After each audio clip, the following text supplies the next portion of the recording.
Measured, precise. Beneath every human action lies a dense machinery of neurological processing, a firing web of calculations that eventually solidifies into the observable patterns we call personality. Across the digital landscape, millions of people find themselves identifying with highly specific, internet-categorized behavioral archetypes. We see it in the immense popularity of content regarding chronic overthinkers, the choice to stay single, and dreaming big while executing nothing. Lay psychology frequently interprets these behaviors as immutable personality quirks or simple character flaws like laziness and apathy. Clinical observation reveals these are surface-level phenotypes, observable expressions of the brain's internal regulatory strategies. To understand this, we use the phenotype-genotype behavioral matrix. The top layer lists the familiar terms society uses, while the bottom exposes the clinical nodes driving them. These nodes represent the physiological mechanics used to manage cognitive load, dictate sensory thresholds, and regulate executive function. Much of what we call personality is the brain executing a calculated biological resource management strategy. Consider the dream big but do nothing archetype, a data point that resonated with nearly 700,000 viewers.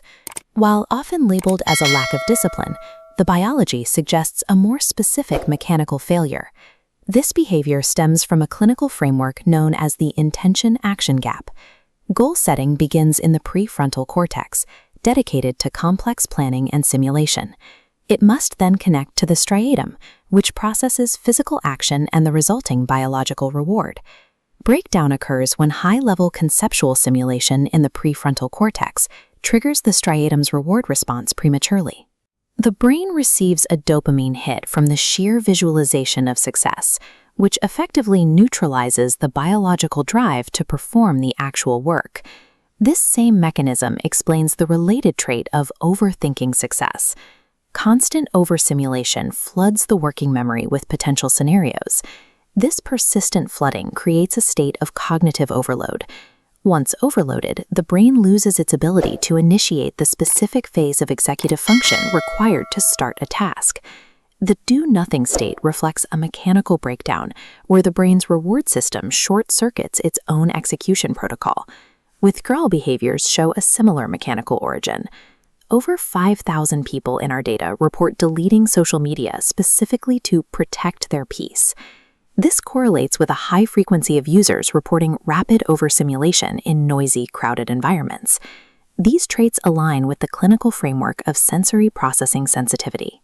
For most individuals, standard social inputs remain well below the red line of their sensory threshold. For others, digital or social overstimulation spikes the gauge into affective hyperarousal.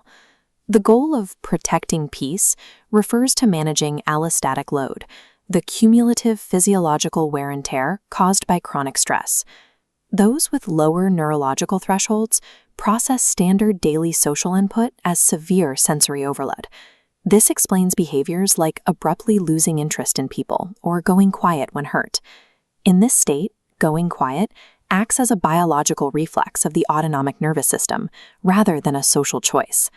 Physical and digital isolation serves to forcefully terminate external stimuli.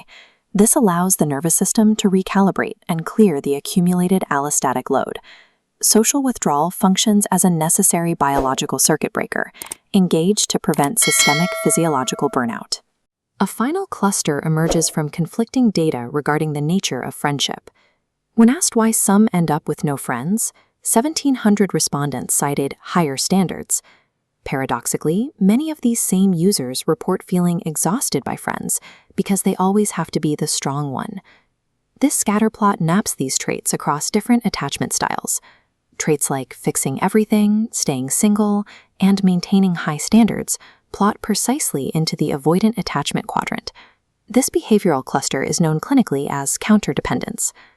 Counterdependence involves a refusal of attachment, often presented through hypercompetence and self-sufficiency.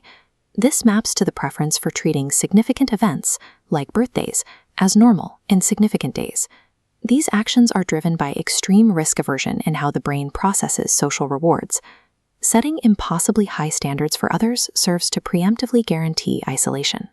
Maintaining a sense of emotional apathy toward celebrations helps neutralize the risk of social vulnerability. The insistence on high standards, or being the strong one, operates as an emotional firewall, constructed to eliminate the threat of social rejection. Returning to the phenotype-genotype matrix, we can now see the complete system. The lay terms lock into their clinical foundations. Overthinking aligns with executive overload. Protecting peace connects to allostatic regulation. Our everyday quirks and personality traits are rarely random. They are observable strategies for managing the brain's finite energy, stress, and reward systems.